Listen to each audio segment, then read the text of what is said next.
Alors en Russie, on ne retrouvera pas cette problématique telle qu'on l'a retrouvée, on la retrouve en France et dans d'autres pays occidentaux pour une raison très simple.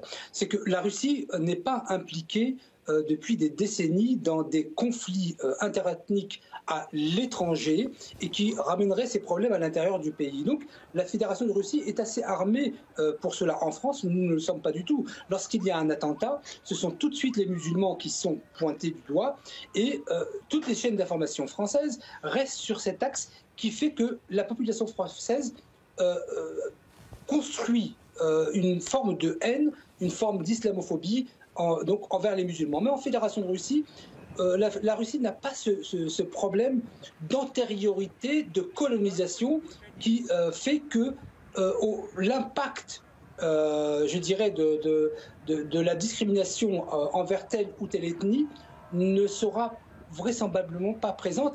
Elle ne l'a pas été non plus par rapport à la Tchétchénie. Souvenez-vous-en. De ce point de vue, je pense que la Fédération de Russie ne rencontrera pas ce problème, je dirais, de problématique interethnique. Elle est assez armée culturellement d'abord.